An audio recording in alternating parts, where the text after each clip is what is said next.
नमस्कार दोस्तों, मैं देवेश शुक्ला आप सभी का स्वागत करता हूं आपके अपने यूट्यूब चैनल पर। मेरे प्यारे दोस्त, आज हम चर्चा करने वाले हैं यूजीसी नेट जेआरएफ के पेपर नंबर 1 के ऊपर। ठीक है, किसके ऊपर चर्चा करने वाले हैं? तो यूजीसी नेट जेआरएफ के पेपर नंबर 1 के ऊपर चर्चा करने वाले हैं। जितने भी हमारे छात्र छात्राएं हैं, जैसे ही उन्होंने पोस्ट ग्रेजुएशन में एडमिशन लिया या कहीं पर उन्होंने उनके दिमाग में चला कि हम ग्रेजुएशन करने के बाद जो है पोस्ट ग्रेजुएशन करेंगे, तो कहीं न कहीं उनके दिमाग में लगभग आप ये मान के चलिए सभी छात्रों के पास और सभी छात्रों के दिमाग में ये ज़रूर रहता है कि मैं एक ना एक बार नेट जेआरएफ का जो है एग्ज़ाम क्रैक करूँगा, ठीक है? अब नेट जेआरएफ के एग्ज़ाम में देखिए, एग्ज़ाम तो एक ही होता है, बस उसमें पोज़ीशन 2 होती हैं, एक नेट का होता है, एक जेआरएफ का होता है। अब जो आपकी नई शिक्षा नीति आई है, उसमें आपका एक पोज़ीशन और भी बढ़ा दिया गया है, जिसमें ना तो आपका नेट क्लियर होगा, ना ही आपका जेआरएफ क्लियर होगा, बट आप पीएचडी करने के लायक हो जाएँगे, ठीक है? ये एक अच्छी न्यूज़ भी है, एक तरीके से आप समझ सकते हैं, और अच्छा अपडेट भी है, जो काफ़ी पहले आया था और सभी छात्र-छात्राएँ शायद इनसे परिचित भी हैं। तो अगर जो नहीं परिचित हैं, मैं उनको बेसिक्स बस बता दे रहा हूँ कि जब आप जेआरएफ या यूजीसी का जब आप पेपर देते हैं, यूजीसी नेट जेआरएफ का जब आप पेपर देते हैं, तो पेपर में आपके नंबर के अकॉर्डिंग 3 चरण में बाँटा जाता है। आपका नंबर अगर अच्छा है, सबसे बेस्ट है, तो आपका जेआरएफ क्लियर हो जाएगा, ठीक है? वो कट ऑफ बनता है, पेपर के बाद कट ऑफ बनता है, पहले से कुछ क्लियर नहीं होता है। फिर अगर आप जेआरएफ क्लियर करने से कम नंबर पा रहे हैं, मान लीजिए आपका 78% पे आपका जेआरएफ क्लियर हो गया, ठीक है? अगर किसी को 78% से कम मिला, ठीक है? जेआरएफ का जो कट ऑफ था वो कितना गया, 78 गया, किसी का 77 रह गया, तो उसको नेट क्लियर कर दिया जाता है। उसका क्या कर दिया जाता है? नेट क्लियर कर दिया जाता है। और नेट से जो नीचे आते हैं, उनका ना तो नेट क्लियर होता है और ना ही जेआरएफ क्लियर होता है। उनको पीएचडी के लिए जो है एलिजिबल कर दिया जाता है कि आप कहीं से भी जाके पीएचडी कर सकते हैं, इंटरव्यू वगैरह दीजिए। अगर किसी यूनिवर्सिटी में आपको स्थान मिल जा रहा है, तो आप आराम से पीएचडी वहाँ से कर सकते हैं, ठीक है?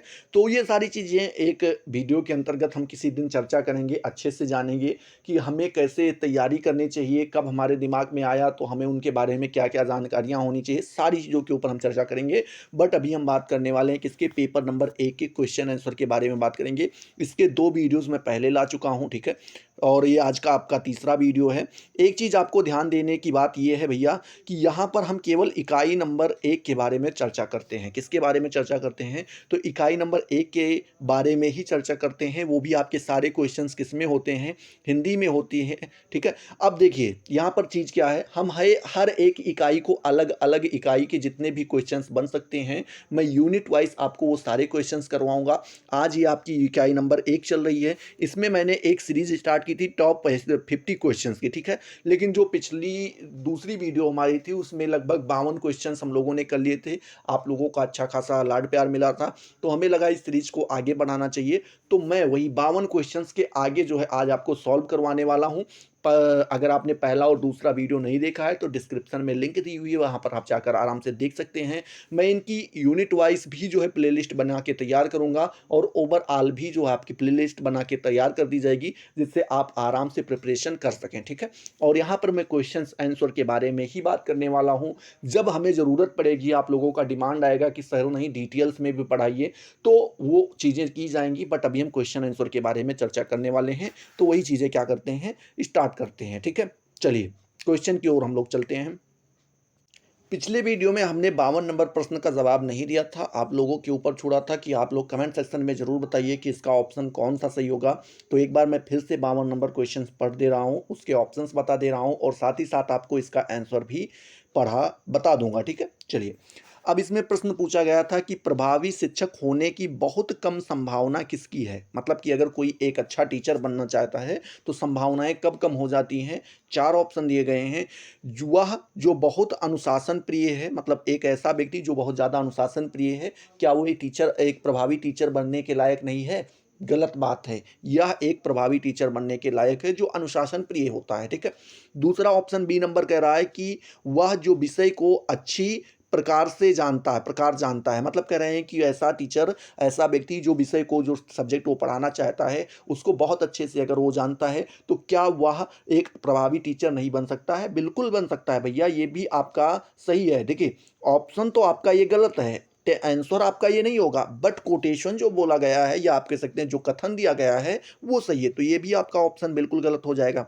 सी नंबर कह रहा है, वह जिसकी पढ़ने में कोई भैया जिसकी पढ़ने में कोई रुचि ही नहीं होगी वो प्रभावी टीचर कैसे बन पाएगा। तो इसलिए ऑप्शन नंबर सी आपका बिल्कुल सही हो जाएगा। और इस तरीके से देखें तो ये आपका कोटेशन जो दिया है या जो कथन दिया गया है ये बिल्कुल गलत हो जाएगा। ठीक है, चलिए चौथा प्रश्न कह रहा है, चौथा ऑप्शन बह रहा है वह जो नैतिक मूल्यों की शिक्षा देता है।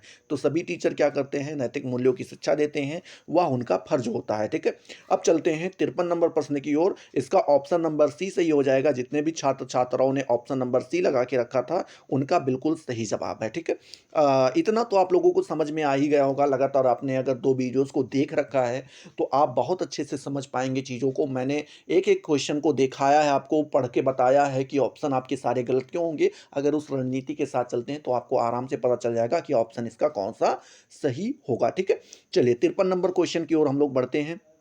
चलिए 53 नंबर क्वेश्चन देखिए क्या बोल रहा है। बोल रहा है कि निम्नलिखित में से कौन सा अध्यापक सर्वाधिक वांछनीय है। मतलब कि एक तरीके से आप समझ सकते हैं कि जो एक टीचर बनने के लायक है, एक तरीके से ये कह सकते हैं जो टीचर बनने के लायक है या एक टीचर के योग्य है, योग्य आप कह सकते हैं। ठीक है, क्या है, टीचर बनने के योग्य है, इस तरीके से यहाँ पर क्वेश्चन पूछा गया है। ऑप्शन ए आपका दिया गया है कि वह जो लगातार पढ़ाने आता है पर इस बात पर कोई परवाह नहीं करता कि विद्यार्थी क्या सीख रहे हैं। ठीक है, ऑप्शन ए क्या बोल रहा है, 53 नंबर का बोल रहा है भैया कि जो लगातार पढ़ाने तो आता है पर उसको इस बात से कोई परवाह नहीं है कि बच्चे क्या सीख रहे हैं। क्या यह टीचर बनने के योग्य है, सर्वाधिक योग्य है? बिल्कुल गलत बात है, ये टीचर बनने के योग्य आपका नहीं है। ठीक है, अब चलिए दूसरा ऑप्शन दे रहा है। अब देखिए कोई भी टीचर है, लगातार पढ़ाते, लेक्चर बका बक बोलते चले जा रहे हो, बच्चों को कुछ समझ में नहीं आ रहा तो आप टीचर बनने योग्य तो होगे नहीं। तो ठीक है, तो इसलिए ऑप्शन ए आपका गलत हो जाता है। ऑप्शन बी कह रहा है वह जो समय पर आता है पर इस बात पर ध्यान नहीं देता है कि विद्यार्थी देरी से कक्षा में क्या सीख रहे हैं। देखिए आप बहुत समय से पहुंच जाओ और आपको इससे मतलब ही ना हो कि बच्चे हमारे क्या सीख रहे हैं, जिनको हम पढ़ा रहे हैं वो क्या सीख पा रहे हैं, जो मैं पढ़ा रहा हूँ उनको सीख पा रहे हैं नहीं सीख पा रहे हैं। जब आपसे इनसे मतलब ही नहीं होगा तो आप भी एक अच्छे टीचर बनने के योग्य नहीं होंगे। ठीक है, तीसरा बोल रहे हैं कि वह जो नैतिकतावादी है और सदैव विद्यार्थी को नैतिक ज्ञान देता रहता है। हाँ, ये ऑप्शन सही हो सकता है। ठीक है, अगर ये देखें तो ये ऑप्शन आपका सही हो सकता है, सी नंबर। वहीं पर डी नंबर को भी पढ़ लेते हैं। ठीक है, डी नंबर ऑप्शन कह रहा है कि वह जो अपने विषय के बारे में पर्याप्त नहीं जानता है पर अपने विद्यार्थियों को अधिकाधिक जानने के लिए प्रेरित करता है। ठीक है, तो जब कोई अपने विषय के बारे में पर्याप्त नहीं जानता है तो बच्चों को कैसे प्रेरित कर पाएगा। तो इसलिए डी नंबर भी ऑप्शन आपका गलत हो जाएगा, सही आपका सी नंबर हो जाएगा, जो नैतिकतावादी हैं और सदैव नैतिक ज्ञान देते रहते हैं। बट ये ऑप्शन भी आपका गलत हो सकता था अगर यहाँ पर ये कह दिया जाता कि उसको पर्याप्त ज्ञान है। ठीक है, पर्याप्त ज्ञान है, अगर ये नहीं शब्द ना लगाया जाता तो आपका डी नंबर सही हो जाता। बट यहाँ पर क्या कर दिया गया है कि वह जो अपने विषय के बारे में पर्याप्त नहीं जानता है, जो अपने विषय के बारे में पर्याप्त जानता ही नहीं है, वो टीचर कैसे बन पाएगा। ठीक है, एक होता है बहुत अच्छा जानना कि मतलब अपने जो है विषय में निपुण होना, अर्जुन धुरंधर जिसे कह देते हैं। ठीक है, धुरंधर होना, वो चीज़ें अलग हो जाती हैं। पर्याप्त का मतलब हुआ कि इतना जानना जिससे आपका काम चल जाए। बट आप उतना भी नहीं जानते जिससे आपका काम चल जाए तो आप टीचर कहाँ से बन पाएंगे। तो इसलिए डी नंबर ऑप्शन आपका गलत हो जाएगा, ये आपको यहाँ पर ध्यान में रखना है। ठीक है, वहीं पर बात करते हैं 54 नंबर प्रश्न के बारे में। 54 नंबर प्रश्न आपसे पूछ रहा है कि कक्षा में अनुपस्थिति की प्रवृत्ति को कम करने के लिए सर्वाधिक कारगर पद्धति कौन सी है। मतलब अगर आपकी कक्षा में अनुपस्थिति ज़्यादा है, मतलब कि बच्चे कम से कम आ रहे हैं, ठीक है, कम से कम आ रहे हैं, तो उनको अगर आप कम करना चाहते हो कि बच्चे ज़्यादा से ज़्यादा आए तो उसके लिए आप क्या करेंगे। पहला ऑप्शन आपका दे रहा है कि अनुपस्थित रहने वाले छात्रों को सजा देना। ठीक है, देखिए सजा देना क्या, मारेंगे पीटेंगे। देखिए ये आपका ऑप्शन, मारना पीटना एक चीज़ अलग होती है। ठीक है, और सजा देना एक अलग चीज़ होती है। अब मैंने आपको पिछले वीडियो में ये भी बताया था कि जहाँ पर मारने पीटने की बात आ जाए या सज़ा की बात आ जाए वो ऑप्शन आपके गलत हो जाएंगे। बट कुछ जगहों पे ये चीज़ें सही भी होती हैं, ये भी आपको ध्यान में रखना है। जैसे कोई भी बालक है जो आपके लगातार कहने पर आपकी बात को नहीं मान रहा है, तो आप उसको क्या कर सकते हैं, सज़ा दे सकते हैं, ठीक है। सज़ा के तौर पे आप ज़रूरी नहीं उसको मारे पीटे या छत से उठा के फेंक दें, ऐसा कोई तो आप काम करेंगे नहीं, ठीक है। तो उसके लिए आप क्या कर सकते हैं, उसको कोई ऐसा कार्य बता सकते हैं, कोई ऐसा कार्य कर सकते हैं। ये सही हो जाएगा अगर आपके जो सज़ा देने का दृष्टि है मारने पीटने के अलावा है, ठीक है। बट अभी इसको हम सही नहीं करेंगे, चारों ऑप्शन को पढ़ेंगे, देखते हैं कौन सा सही होगा। फिर कह रहा है कक्षा में आने और ना आने के लिए विद्यार्थियों को स्वतंत्र छोड़ देना, ये गलत बात है। विद्यार्थी आए ना आए इससे आपको कोई फर्क ही ना पड़े और विद्यार्थी को भी कोई फर्क ना पड़े, तो इससे तो बच्चे बच्चे और भी कम आएंगे, ठीक है। तो ये आपका गलत हो जाएगा। सी नंबर ऑप्शन कह रहा है कि यह सुनिश्चित कराना कि कक्षा समय पर और लगातार पढ़ाई जा रही है। वो तो उनको पहले से ही पता है बच्चों को कि बच्चे कक्षा लगातार और समय पे पढ़ाई जा रही है, बट वो फिर भी नहीं आ रहे हैं, ठीक है। तो ये आपका ऑप्शन जो है ये भी आपका गलत हो जाएगा। डी नंबर ऑप्शन कह रहा है विद्यार्थी से यह कहना कि कक्षा में आना ना आना एक बुरी आदत है, ठीक है। अब देखिए ऑप्शन ए और ऑप्शन डी क्या कह रहे हैं, ऑप्शन ए और ऑप्शन डी दोनों भी सही हो सकते हैं, बट उनकी कंडीशंस हैं। कंडीशन क्या है कि जैसे मान लीजिए विद्यार्थी कोई है और आप उसको नहीं, आपकी क्लास में नहीं आ रहा है, अब आप उसको लगातार सजा दे रहे हो, तो भैया सजा देने से क्या मतलब बनता है। हो सकता है कि उसके पास कोई ऐसा कारण हो जिस कारण से वो बाध्य हो और कॉलेज नहीं आ पा रहा हो, स्कूल नहीं आ पा रहा हो, ठीक है। तो ये आप क्या कर सकते हैं, एक आध दो छात्र के ऊपर ऐसा कर सकते हैं कि आप उसको सजा, ओ सॉरी, एक मिनट के, देखिए आप क्या कर सकते हैं कि, फिर से समझिए, मैं खुद कंफ्यूजन में चला गया। ऑप्शन ए कह रहा है आपको कि जो अनुपस्थित रहे हैं छात्र उनको आप सजा देंगे, ठीक है। और ऑप्शन बी आपका कह रहा है कि आप सभी छात्र को बताएंगे कि यहाँ पर ना आना बुरी बात है, ठीक है। तो देखिए आपके बताने से कि क्लास में अगर आप उपस्थित नहीं हो रहे हो तो ये एक गंदी बात है, बुरी बात है। इससे हो सकता है दो चार बच्चे प्रभावित हो जाएं, पर 100% इसके प्रभावित हों, ये आपके यहाँ पर गलत हो जाएगा। तो इसलिए आपका ऑप्शन नंबर डी भी गलत हो जाएगा। ऑप्शन नंबर ए सही होगा कि जो अनुपस्थित हो रहे हैं उनको आप कोई ना कोई सज़ा ज़रूर दें। सज़ा के तौर पे आप कोई काम बढ़ा सकते हैं उनका, या आप उनको जो है कुछ वर्क करवा सकते हैं इस टाइप का। तो ये आपका वहाँ पर हो सकता है, बाहर खड़ा कर सकते हैं, ये ऐसे कुछ प्रकार के वर्क हैं जो आप करवा सकते हैं जिससे उनको सज़ा भी मिल जाएगी और शायद हो सकता है वो नियमित तौर पे आने लगें। तो ए नंबर ऑप्शन आपका बिल्कुल सही हो जाएगा। 55 नंबर प्रश्न आपसे पूछ रहा है कि अच्छा शिक्षण किसका प्रकार है, ठीक है। अच्छा शिक्षण किसका प्रकार है, क्या शिक्षा व्यवसाय के प्रति ईमानदार और निष्ठा एक अच्छा शिक्षण का प्रकार है, बताइए। 55 नंबर प्रश्न जो आपका दिया गया है इसमें कह रहे हैं कि अगर आप अपने व्यवसाय, मतलब कि जो आप टीचिंग कर रहे हैं, जो आप पढ़ा रहे हैं, अगर अपने आप पढ़ाने के प्रति या टीचिंग के प्रति ईमानदार हैं और निष्ठावान हैं, तो क्या यह एक अच्छे शिक्षण का प्रकार है। जी बिल्कुल हो सकता है, ऑप्शन नंबर ए आपका बिल्कुल हो सकता है। लेकिन हम अभी ऑप्शन चारों को पढ़ेंगे तो इसलिए देखते हैं। ऑप्शन बी कह रहा है शिक्षकों को उच्च शैक्षिक योग्यताओं का, मतलब कह रहे हैं कि जो अच्छे शिक्षण का प्रकार है क्या, कि आप एक उच्च शैक्षिक योग्यता रखे हों। उच्च शैक्षिक योग्यता, देखिए आजकल के बारे में आपको तो सब कुछ पता होगा कि जो शैक्षिक योग्यताएं हैं या डिग्रियां हैं वो आपको फर्जी भी मिल जाती हैं। तो उच्च शैक्षिक योग्यता रखने वाला व्यक्ति जो है एक अच्छा शिक्षण नहीं कर सकता है, ये आप यहाँ पर ध्यान रखिएगा। तो ऑप्शन नंबर बी आपका बिल्कुल गलत हो जाएगा। महाविद्यालय में प्रधानाचार्य से मजबूत नेतृत्व का, देखिए महाविद्यालय में प्रधानाचार्य के नेतृत्व का, मजबूत नेतृत्व का जो है वो प्रशासन में काम आता है, प्रशासन वाले कार्य में काम आता है, अच्छे शिक्षण में काम नहीं आता। अच्छा शिक्षण मतलब क्या है कि आप अच्छा पढ़ाएं, और पढ़ाने का मतलब प्रशासन से थोड़ी लिया जाएगा। प्रशासन तो अनुशासन बनाने के लिए किया जाता है, या बच्चे कोई गलत काम ना करने पाए, या एक दूसरे से मारपीट ना कर लें, मार पिटैया ना कर लें, उस चीज़ों के लिए होता है। तो इसलिए ऑप्शन नंबर सी भी आपका गलत हो जाएगा। ऑप्शन डी कह रहे हैं शिक्षकों की विद्वता के उच्च स्तर का, मतलब कह रहे हैं कि अच्छा शिक्षण का प्रकार ये भी हो सकता है कि जो शिक्षक है, जो टीचर है, वो विद्वान व्यक्ति है, उसका स्तर जो है कैसा है, ऊंचा है। लेकिन आपने इससे पहले एक प्रश्न और भी पढ़ा था जिसमें शायद एक ऑप्शन ये भी था कि आप किसी छात्र को ऊंचा पढ़ा दें, उसके सर के ऊपर से निकल जाए, तो वो भी शिक्षण आपका सही नहीं होता। आपके पास बहुत अच्छी विद्वता हो, आप बहुत अच्छा जानते हो और आप इस तरीके से पढ़ाते भी हो कि मतलब अलग ही लेवल का पढ़ाते हो, बट जितने भी छात्र पढ़ने आए हैं अगर उनके सर के ऊपर से निकल जाएगा तो एक आप अच्छे टीचर नहीं हो सकते हैं, ना ही आप अच्छा पढ़ा रहे हैं, ठीक है। तो इसलिए डी नंबर भी ऑप्शन आपका बिल्कुल गलत हो जाएगा।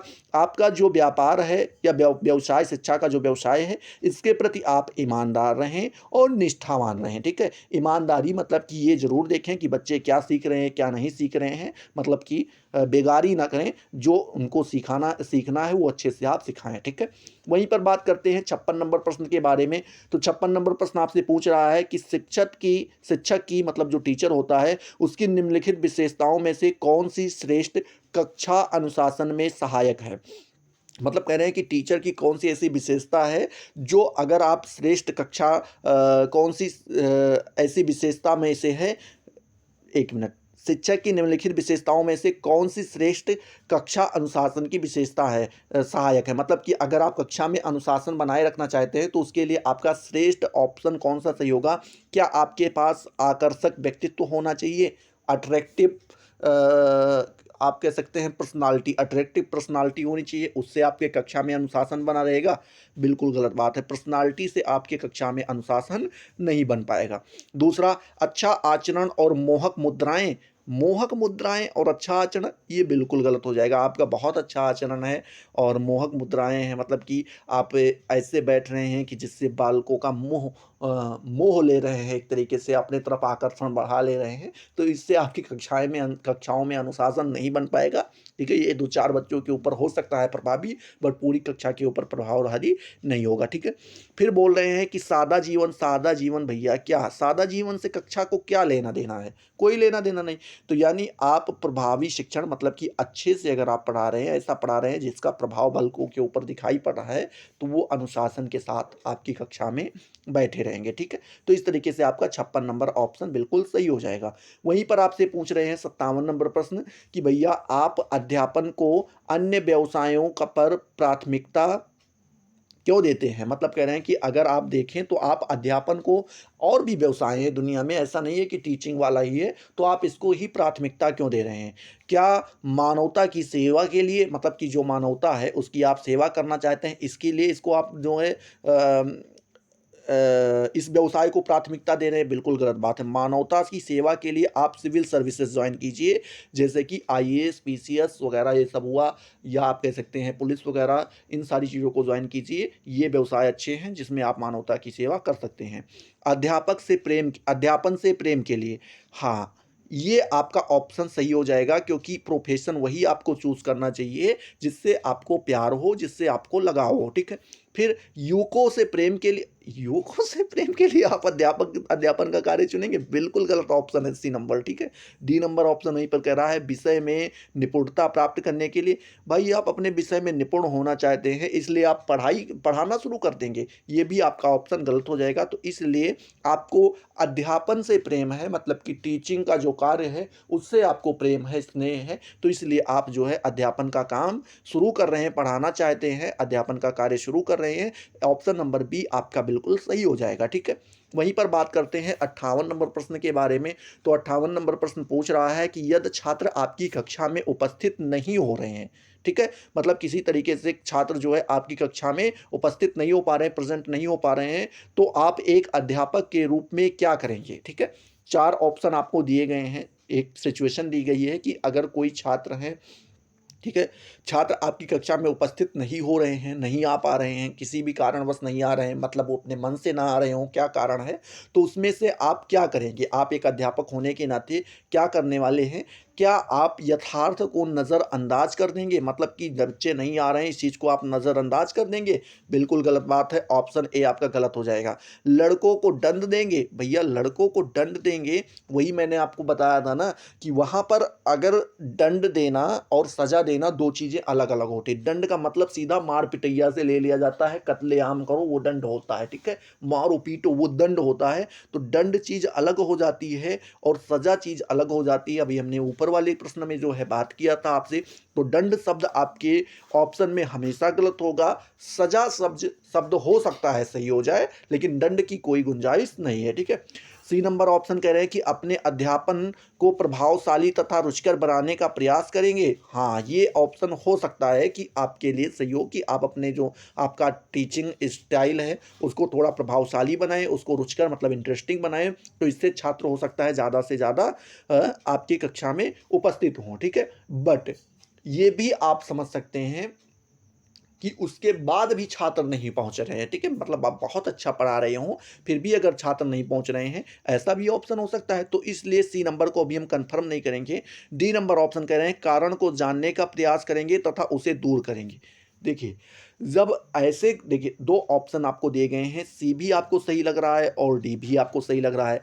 सी में कह रहा है कि अपने अध्यापन को आप प्रभावशाली बढ़ाएंगे और साथ ही साथ रुचिकर बनाने का प्रयास करेंगे, और दूसरा जो आपका डी नंबर ऑप्शन कह रहा है कि आप कारण को जानने जानने का प्रयास करेंगे, साथ ही साथ उन्हें दूर करने का प्रयास करेंगे। ठीक है, तो बेहतर अगर दोनों में से सी और डी में से अगर मुझे चुनना होगा तो मैं ऑप्शन नंबर डी को ही चुनूंगा, सी नंबर को नहीं चुनूंगा। क्यों नहीं चुनूंगा ये भी मैं आपको बता दे रहा हूं, क्योंकि आप अपने अध्यापन को कितना भी प्रभावशाली बना दें, कितना भी रुचिकर बना दें, बट अगर छात्र आ ही नहीं रहे हैं, वो आ ही नहीं रहा, जब तक वो आएगा नहीं तब तक उसको कैसे पता चलेगा कि भैया जो है आप कक्षा में कितनी प्रभावशाली और कितनी रुचिकर चीज़ें पढ़ा रहे हैं। ठीक है, एक कारण ये हो जाएगा। दूसरा कारण, जरूरी नहीं है सभी छात्र इसी के कारण से ना आते हों, कुछ छात्रों के पास अपनी समस्याएं अलग अलग होती हैं। तो इस वजह से जो है दो ऐसे कारण हैं जिसके वजह से मैं ऑप्शन नंबर डी को चुनूंगा कि पहले आप उनके कारण को जानने का प्रयास करेंगे, उनके घर पे संपर्क करेंगे कि बच्चा क्यों नहीं आ रहा है। अगर वो कोई कारण आपको पता चलता है तो अगर आपसे दूरी मतलब उस कारण को दूर किया जा सकता है तो आप आराम से उन कार्य को कारणों को दूर कीजिए, फिर जो है ये चीज़ें आपकी सही हो जाएंगी। तो इसलिए ऑप्शन नंबर डी आपका बिल्कुल सही हो जाएगा। ठीक है, चलिए 59 नंबर प्रश्न आपसे पूछ रहा है कि कक्षा में उत्पन्न दुर्व्यवहार को सर्वोत्तम तरीकों में से निम्नलिखित आधार पर स्पष्ट किया जा सकता है। मतलब कह रहे हैं कि कक्षा में किसी प्रकार का दुर्व्यवहार अगर उत्पन्न हो रहा है, ठीक है, तो उसका सबसे अच्छा तरीका जो है किस तरीके से बताया जा सकता है। ठीक है, यहाँ पर 59 नंबर प्रश्न आपसे ये पूछ रहा है। तो इसका ऑप्शन ए दिया गया है कि छात्रों को अनुपयुक्त पारिवारिक वातावरण, मतलब कह रहे हैं कि छात्रों का जो अनुपयुक्त पारिवारिक वातावरण है इसके कारण से जो है कक्षा में आपके दुर्व्यवहार की हो रहा है। ये गलत बात है। कक्षा देखिए, घर से कक्षा का कुछ लेना देना नहीं होता है, कुछ प्रभाव होता है, ठीक है, बट इतना प्रभाव नहीं होता है कि घर के कारण से जो है आपकी कक्षा में दुर्व्यवहार किया जा रहा हो। ठीक है, दूसरा बोल रहे हैं कि विद्यालय नियमों को लागू करने में विसंगतियां। ठीक है, जो विद्यालय नियम हैं अगर आप उनको लागू नहीं कर पा रहे हैं तो इसके वजह से आपकी कक्षा में दुर्व्यवहार हो रहा है। ठीक है, उत्पन्न दुर्व्यवहार हो रहा है, इसका भी दुर्व्यवहार से कोई लेना देना नहीं है। सी नंबर ऑप्शन कह रहा है शिक्षकों द्वारा अपनाए जाने वाली दोषपूर्ण दंड विधि। ये जो शिक्षक हैं वो दोषपूर्ण दंड विधि अपनाते हैं, इसलिए जो है तो दोषपूर्ण दंड विधि जो है इस वजह से दुर्व्यवहार हो रहा है। और डी नंबर कह रहे हैं कि छात्रों की आवश्यकताओं की पूर्ति में उत्पन्न बाधाएं, मतलब छात्र की आवश्यकताएं जब पूरी नहीं हो पा रही हैं तो इसलिए जो है दुर्व्यवहार हो रहा है। ये कह सकते हैं ये दुर्व्यवहार का एक अच्छा आधार बन सकता है। ठीक है, तो 59 नंबर का आप डी नंबर ऑप्शन बिल्कुल लगा दीजिएगा। यहीं पर बात करते हैं 60 नंबर प्रश्न के बारे में। तो 60वां नंबर प्रश्न आपसे पूछ रहा है, जब एक छात्र विषय विशेष के पढ़ने में अरुचि का प्रदर्शन करने लगे तो शिक्षक को तुरंत निम्नलिखित उपाय करना चाहिए। मतलब कह रहे हैं कि अगर कोई ऐसा बालक है, कोई ऐसा स्टूडेंट है जो किसी विषय विशेष, जैसे कि मान लीजिए वो मैथ नहीं पढ़ रहा है, उसमें उसकी अरुचि पैदा हो गई है या अपना इंटरेस्ट नहीं दिखा पा रहा है, तो आप शिक्षक होने के नाते क्या उपाय करेंगे। मैथ भी हो सकता है, साइंस भी हो सकता है, कोई एक विषय है, ठीक है, विषय विशेष है, जरूरी नहीं सभी सब्जेक्ट के ऊपर, किसी एक विषय के ऊपर ऐसा अगर उसका व्यवहार हो रहा है, अरुचि प्रदर्शन कर रहा है, तो इस तरीके पर आप शिक्षक को तुरंत निम्नलिखित उपाय करेंगे। ठीक है, करना चाहिए। कौन सा उपाय करेगा शिक्षक, बताइए 60 नंबर का कौन सा ऑप्शन सही होगा। क्या उसके गृह कार्य में कटौती की जाएगी, मतलब जो उसकी गृह कार्य उसको दिया जाता है वो कम कर दिया जाएगा। गलत बात है, गृह कार्य कम करने से जो है इंटरेस्ट का कुछ ज़्यादा लेना देना नहीं होता है। फिर उसके बाद बोल रहे हैं प्राचार्य से शिकायत करेंगे, प्राचार्य क्या करेंगे जब बच्चे का इंटरेस्ट नहीं आ रहा है किसी सब्जेक्ट के प्रति, तो प्राचार्य थोड़ी ना खुद बैठ के पढ़ने आएंगे, तो इसलिए बी नंबर ऑप्शन भी सही हो जाएगा। फिर कह रहे हैं वास्तविक कारण की खोज करेंगे। हाँ, ये ऑप्शन आपका सी नंबर सही हो सकता है कि आप वास्तविक कारण को ढूंढें कि बच्चे के अंदर अरुचि क्यों पैदा हो रही है, क्या उसको चीज़ें समझ में नहीं आ रही हैं, या उसके ऊपर काम का ओवरलोड ज़्यादा है, या कोई भी ऐसा कारण हो सकता है, तो आप वास्तविक कारण की खोज करेंगे। डी नंबर कह रहा है नवीन शिक्षण कार्य को प्रदान करेंगे। जरूरी नहीं है कि कोई बच्चा, अगर एक बच्चा रुचिकर मतलब अपनी रुचि नहीं दिखा रहा है, तो उसके कारण से आप अपनी शिक्षण जो कार्य है मतलब नए शिक्षण कार्य को देंगे, मतलब कि होमवर्क जो है उसको न्यू दिया जाएगा। ज़रूरी नहीं है न्यू दें, चाहे आप ओल्ड दें, बट उसकी अगर रुचि नहीं हो रही है तो उसका कोई और कारण हो सकता है, तो इसलिए ऑप्शन नंबर सी सही हो जाएगा कि आप वास्तविक कारण की खोज करेंगे और उनको जानने का प्रयास करेंगे, और हो सके तो उनको दूर करने का भी प्रयास करेंगे। ठीक है, वहीं पर बात करते हैं 61 नंबर प्रश्न के बारे में। तो 61 नंबर प्रश्न आपसे पूछ रहा है, क्या पूछ रहा है भैया, कि कक्षा में छात्र व्यवहार को अनुशासित करने वाला प्राथमिक कारक होना चाहिए। मतलब कह रहे हैं कि अगर आपकी कोई क्लास चल रही है और उसमें आप छात्र स्टूडेंट्स के जो व्यवहार हैं उनको आप अनुशासित करना चाहते हैं, ठीक है, अनुशासित करना चाहते हैं, तो उसमें प्राथमिक कारक कौन सा होगा? क्या शिक्षक प्रभुत्व प्राथमिक कारक कौन सा होगा? क्या शिक्षक प्रभुत्व जो है, शिक्षक का जो प्रभुत्व है, या आप कह सकते हैं टीचर का जो प्रभुत्व है, उसके कारण से जो है छात्र का व्यवहार जो है वो अनुशासित करने लगेगा, ठीक है?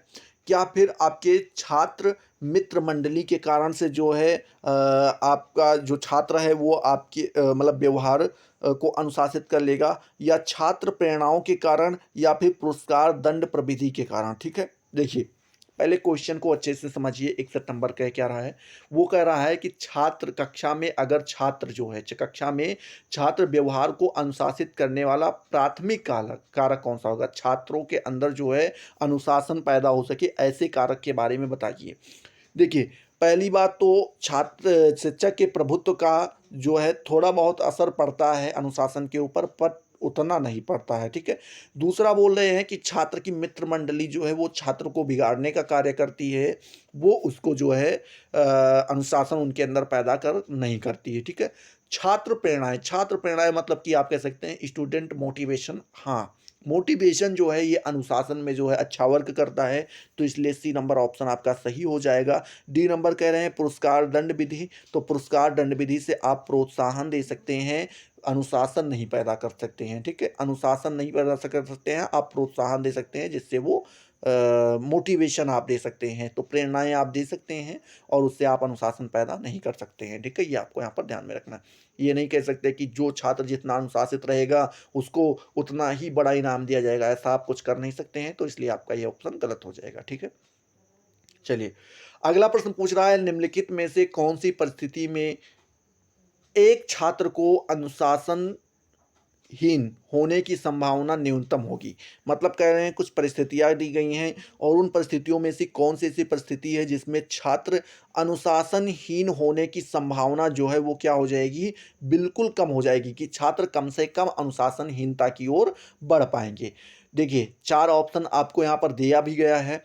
पहला ऑप्शन कह रहा है कि जबकि छात्र को चुनौतीपूर्ण शिक्षण कार्य प्रदान किया जाएगा। मतलब कह रहे हैं कि जब छात्र को चुनौतीपूर्ण, मतलब कि ऐसा कार्य, शिक्षण कार्य दिया जाएगा जो चुनौतीपूर्ण हो, जिसमें कुछ ना कुछ नए नए टास्क हो, इस वजह से जो है उनमें अनुशासनहीनता होने की संभावना कम हो जाएगी। जी बिल्कुल सही जवाब है।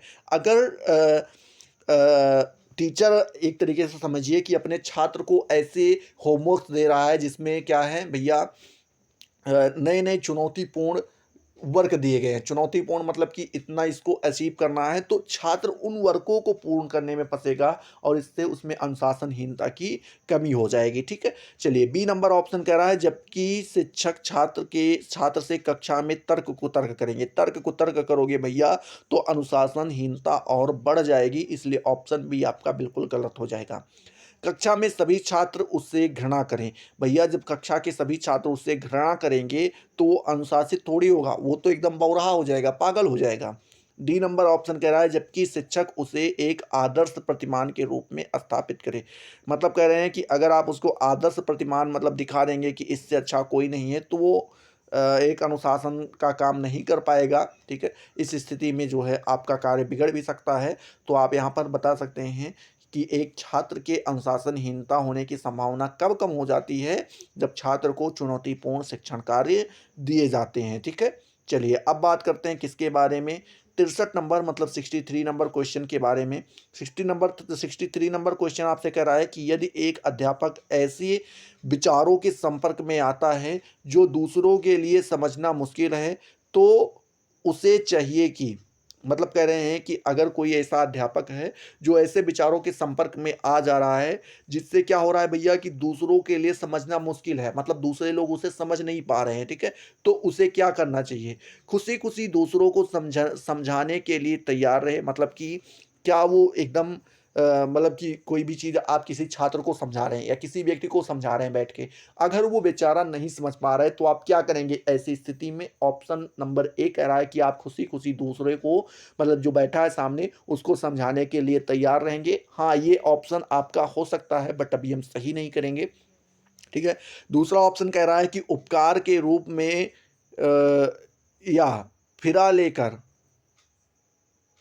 सॉरी, उपकार के रूप में या फिर फीस लेकर दूसरों को समझाना। मतलब अगर वो कोई चीज़ नहीं समझ पा रहा है तो आप क्या करें, उपकार मतलब कि कुछ ना कुछ उससे उपकार के तौर पे आप कह सकते हैं फीस वगैरह लेकर के कुछ ना कुछ आप एक तरीके से कुछ ना कुछ उससे लाभान्वित होकर के आप उसको सिखाएंगे। ये गलत बात है, ठीक है। लाभ शब्द यहाँ पर गड़बड़ हो जाता है। सी नंबर जो है ऑप्शन कह रहा है इस समझ को अपने तक ही रखें ताकि उसे विशेष स्थान प्राप्त हो सके। मतलब कह रहे हैं कि कोई चीज़ अगर दूसरा नहीं समझ पा रहा है तो उसको आप समझाने की कोशिश मत करो, आप खुद समझ के बैठे रहो, जिससे आपको सभी लोग कहें कि हाँ ये ब्रह्मा के नानी, इनको सब कुछ समझ में आ जा रहा है, दूसरों को नहीं समझ में। गलत बात है, आप ऐसा कोई कार्य नहीं करेंगे, ठीक है। अगर कोई नहीं समझ पा रहा है तो उसको फिर से आप समझाने का प्रयास कर सकते हैं। डी नंबर कह रहे हैं कि ऐसे व्यक्ति को ना समझाएं जो उस पर अधिक खर्चा ना करना चाहे। ये तो गलत बात है, खर्चा ना करना चाहे मतलब क्या है, देखिए कोई भी व्यक्ति ऐसा नहीं है कि खर्चा नहीं करना चाहता है या पैसों को उड़ाना नहीं चाहता है, अपनी शौक को पूरा नहीं करना चाहता, अपने नॉलेज को नहीं बढ़ाना चाहता है। बट कुछ परिस्थितियां होती हैं, कुछ लोगों के पास पैसे होते हैं, कुछ लोगों के पास नहीं होते हैं। तो ये कई ऐसे कारण बन जाते हैं भैया, जिससे क्या होता है भैया, क्या होता है कि व्यक्ति कम खर्चा करता है। तो इसलिए अगर इसमें सबसे बेस्ट ऑप्शन देखें तो ए नंबर होगा कि आप खुशी खुशी उसको फिर से समझाने के लिए तैयार हो जाएं। अगर कोई आपसे पूछ रहा है तो आप उसको आराम से खुशी खुशी होकर के फिर से बताएं, ठीक है। वहीं पर देखें 64 नंबर प्रश्न, तो 64 नंबर आपसे प्रश्न पूछ रहा है यदि विद्यार्थी यह ना समझे कि कक्षा में क्या पढ़ाया गया तो शिक्षक कैसा अनुभव करेगा। मतलब कह रहे हैं कि विद्यार्थी यही ना समझ पाए कि कक्षा में पढ़ाया क्या गया है तो टीचर कैसा अनुभव करेगा, ये आपको यहाँ पर बताना है। ऑप्शन ए आपसे कह रहा है भारी उबा हुआ, मतलब वो अनुभव कैसा करेगा, बहुत ज़्यादा उबन महसूस करने लगेगा टीचर। दूसरा कह रहे हैं उसे दूसरे तरीके से समझना चाहिए, मतलब कह रहे हैं कि उसे दूसरे तरीके से समझना चाहिए। हाँ, ये ऑप्शन सही हो सकता है, समझाना चाहिए। मतलब कि जो विद्यार्थी अगर नहीं समझ पा रहा है, नहीं समझ पाया बेचारा कि क्या आपने पढ़ा रख दिया है, तो आप उसको दूसरे तरीके से समझाने की कोशिश कीजिए, हो सकता है उस तरीके से समझ जाए, ठीक है। ये हो सकता है ऑप्शन। सी नंबर कह रहा है या व्यर्थ समय नष्ट कर रहा है। मतलब कि जो टीचर है अगर कोई किसी को कुछ समझा रहा है, अगर छात्र नहीं समझ पा रहा है तो टीचर व्यर्थ समय नष्ट कर रहा है, ये गलत ऑप्शन हो जाएगा। व्यर्थ समय नष्ट नहीं कर रहा है, बस वो तरीका थोड़ा अगर चेंज कर दे तो हो सकता है कि बच्चे को समझ में आ जाए। डी नंबर ऑप्शन कह रहा है विद्यार्थियों के लिए अफसोस, मतलब विद्यार्थी के लिए वो अफसोस करे कि बेचारा समझ नहीं पाता है, ये गलत ऑप्शन है। समझ नहीं पाता है तो जरूरी नहीं उसकी ही गलती हो सकता है कि आपके पढ़ाने की स्टाइल ही अलग हो, तो इसलिए आपका ऑप्शन नंबर बी सही हो जाएगा कि आप उसे दूसरे तरीके से समझाने की कोशिश करें, ठीक है।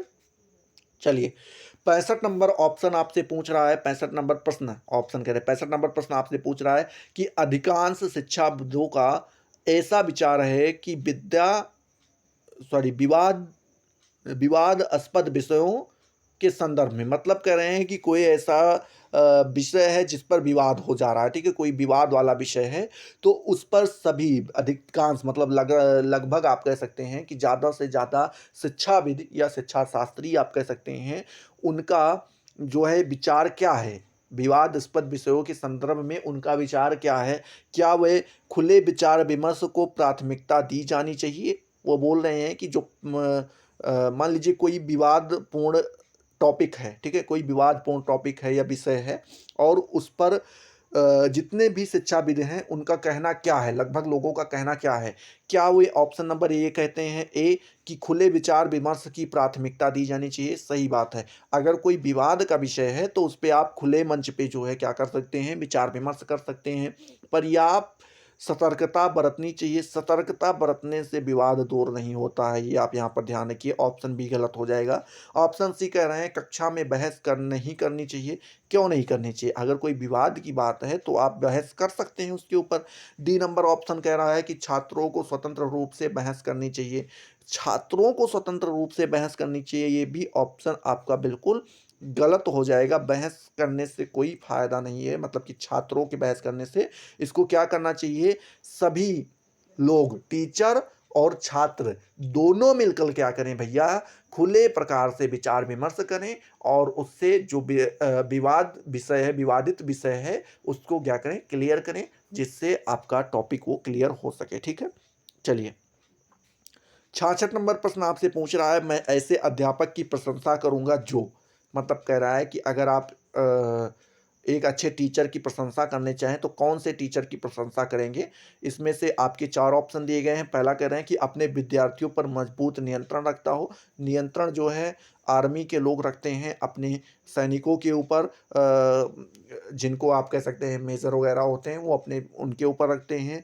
और एक पति अपने पत्नी के ऊपर रखता है। टीचर छात्र के ऊपर जो है नियंत्रण उतना नहीं रखता है। नियंत्रण जरूरी है, लेकिन बहुत अच्छा नियंत्रण, बहुत ज़्यादा नियंत्रण जरूरी नहीं है। ठीक है, कई सारी ऐसी हमारी फिलॉसफीज हैं, ठीक है, दर्शन हैं, जो इन चीज़ों को मना करते हैं डायरेक्ट कि बच्चों के ऊपर ज़्यादा नियंत्रण आवश्यक नहीं है। तो इसलिए ऑप्शन ए आपका गलत हो जाएगा। ऑप्शन बी कह रहे हैं कि विद्यार्थियों की समस्याएं जानना और उनकी सहायता करना। हाँ, ये ऑप्शन आपका सही हो सकता है कि ऐसे अध्यापक की प्रशंसा जरूर की जाएगी जो अपने विद्यार्थियों की समस्याएं को जानेगा और उनकी सहायता करेगा। ऑप्शन सी कह रहा है विद्यार्थियों के साथ दोस्ताना संबंध रखना। जरूरी नहीं कि आप विद्यार्थियों के साथ दोस्ताना संबंध रखें तो आप एक अच्छे टीचर ही हों, ठीक है, क्योंकि कुछ ऐसे विद्यार्थी होते हैं, अगर उनके साथ आप दोस्ताना का संबंध रखेंगे तो भैया वो अलग ही लेवल पर चलने लगेंगे। ठीक है, तो वो चीज़ें जो है अनुशासनहीनता पैदा कर सकता है। ठीक है, तो इस तरीके से आप यहाँ पर जान सकते हैं। सी नंबर ऑप्शन बिल्कुल गलत होगा। डी नंबर कह रहे हैं कि आकर्षक व्यक्तित्व वाला। आकर्षक व्यक्तित्व वाला मतलब क्या, अच्छी पर्सनालिटी, ऐसी पर्सनालिटी जो अट्रैक्टिव हो। अट्रैक्टिव पर्सनालिटी जो है वो हीरो हीरोइंस की होती है, टीचर की नहीं होती है। तो यहाँ पे आपको ध्यान में रखना है। तो ऑप्शन नंबर आपका बी बिल्कुल सही हो जाएगा। ठीक है, चलिए बात करते हैं 67 नंबर प्रश्न के बारे में। तो 67 नंबर प्रश्न आपसे यहाँ पर पूछ रहा है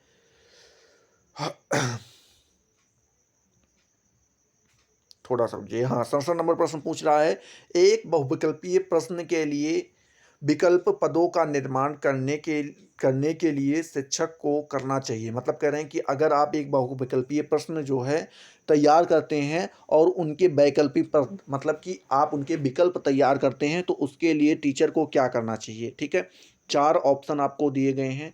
पहला ऑप्शन दिया गया है कि सभी विकल्पों को एक समान लंबाई के आधार पर निर्मित करना चाहिए जाए।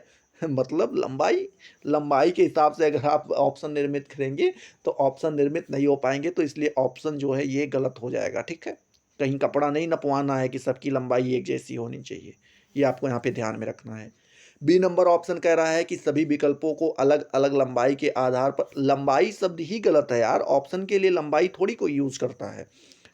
सी नंबर कह रहे हैं केवल एक पद को आंशिक रूप से सत्य बनाया जाए।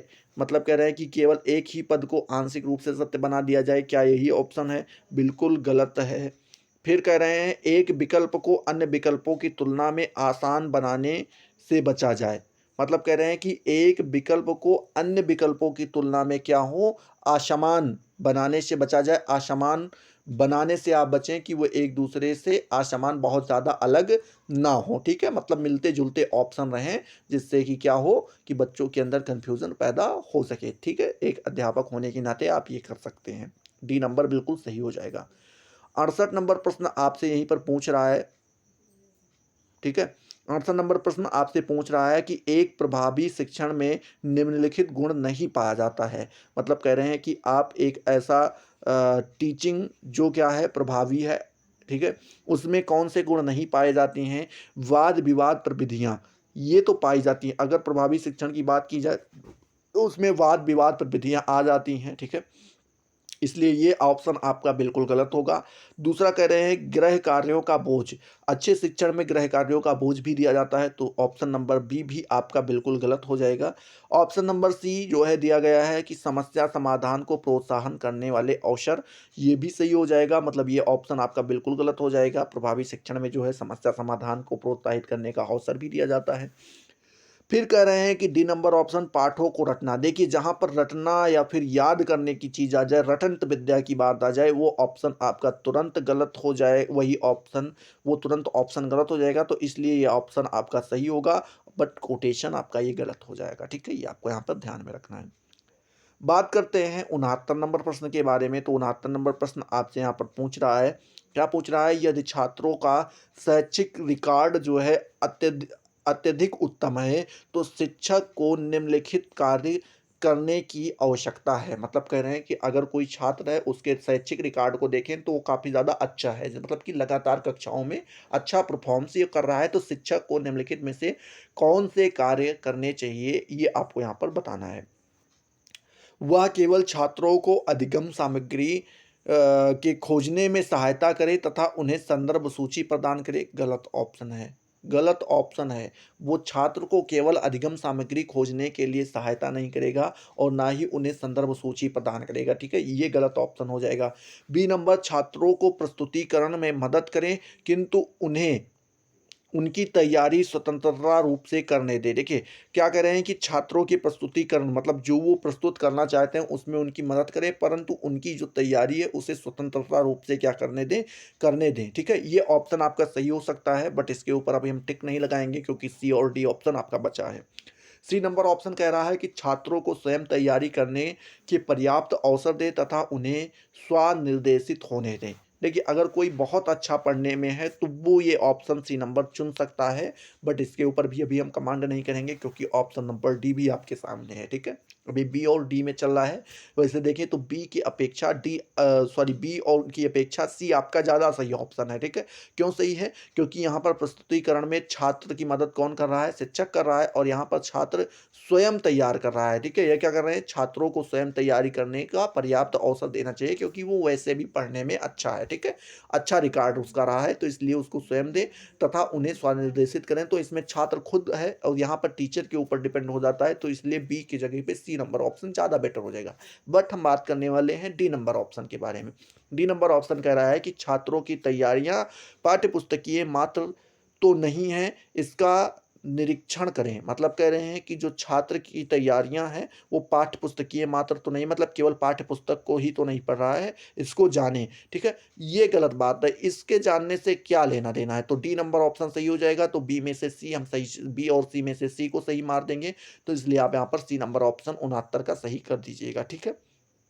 चलिए 70 नंबर प्रश्न पूछ रहा है कि कुछ पाठ ऐसे होते हैं जिसमें सूचनाओं और ज्ञान की प्रधानता रहती है। मतलब कह रहे हैं कि कुछ पाठ ऐसे होते हैं जिसमें सूचनाएं और ज्ञान की प्रधानता रहती है, उन्हें शिक्षाविदों ने ज्ञान के पाठ का नाम दिया है। वे पाठ हैं, वे पाठ कौन से हैं जिसमें सूचनाएं या ज्ञान की प्रधानता ज़्यादा रहती है, या आप कह सकते हैं शिक्षाविदों ने क्या कहा है, उनको ज्ञान का पाठ कहा है। तो इसमें से कौन सा ऑप्शन आपका सही होगा, क्या जो है इतिहास, भूगोल, विज्ञान और व्याकरण के जो विषय हैं इसमें जो है सूचनाएँ ज़्यादा होती हैं, या आप कह सकते हैं सूचनाएँ ज़्यादा होती हैं या ज्ञान की प्रधानता होती है, या फिर चित्रकला, हस्तकला और भाषा में जो है ज्ञान ज़्यादा होते हैं या सूचनाएँ ज़्यादा होती हैं, या कविता, नाटक, संगीत और पाठ में, या फिर बागवानी और कृषि संबंधित में। देखिए भैया एक चीज़ आप समझिए, अगर मैं डी नंबर ऑप्शन की बात करूं तो यहाँ पर बोल रहे हैं बागवानी और कृषि में जो है सूचनाएं ज़्यादा नहीं होती हैं, ठीक है, ज्ञान की प्रधानता भी कम होती है, मतलब किससे, केवल बागवानी और कृषि से संबंधित होती है। बात करें कविता, नाटक और संगीत जो होते हैं, ये मनोरंजन हेतु होते हैं। इसमें सूचनाएँ और ज्ञान ज्ञान होता है, बस सूचनाएँ कम होती हैं। चित्रकला, हस्तकला और भाषा के पाठ भैया, तो ये सारी चीज़ें क्या हैं, कौशल संबंधित हैं, ठीक है? स्किल से संबंधित हैं, तो इसलिए जो है इसमें सूचनाएँ कम होती हैं और क्या होती हैं, ज्ञान की बातें होती हैं। बस इतना आप समझ सकते हैं कि आप किसी स्किल को सीख पाएँगे। बचा ऑप्शन नंबर ए सही हो जाएगा। इसमें इतिहास, भूगोल, विज्ञान और व्याकरण में जो है सूचनाएँ भी ज़्यादा होती हैं और ज्ञान की भी प्रधानता होती है, और इसी चीज़ को शिक्षाविदों ने क्या कहा है, ज्ञान के पाठ के नाम से संबोधित किया है, ठीक है? तो इस तरीके से आपका 70 नंबर ऑप्शन बिल्कुल सही हो जाएगा। अब यहीं पर बात करते हैं 71 नंबर प्रश्न के बारे में, बट 71 नंबर प्रश्न का जवाब आपको खुद देना होगा। इसका जवाब मैं नहीं देने वाला हूं, बस मैं केवल क्वेश्चन पढ़ूंगा और आपको ऑप्शन समझाऊंगा। आपको कमेंट सेक्शन में इसका आंसर देना होगा, ठीक है? 71 नंबर प्रश्न पूछ रहा है कि कौशल पाठ हुए हैं जिनमें क्रियाशीलता का आश्रय लिया जाता है, मतलब कह रहे हैं कि कौशल पाठ हम उन्हें कहते हैं। हाँ, यहाँ पर देखिए, ये जो आपका है चित्रकला, हस्तकला और भाषा का पाठ, इसको हम कौशल कला कह सकते हैं। क्या कह सकते हैं? कौशल कला कह सकते हैं, बागवानी को भी कौशल कला कह सकते हैं, और कविता और नाटक जो है ये मनोरंजन वाले हैं, ठीक है? ये क्या है, मनोरंजन, एंटरटेनमेंट वाले हैं, तो ये आप यहाँ पर ध्यान रखिएगा।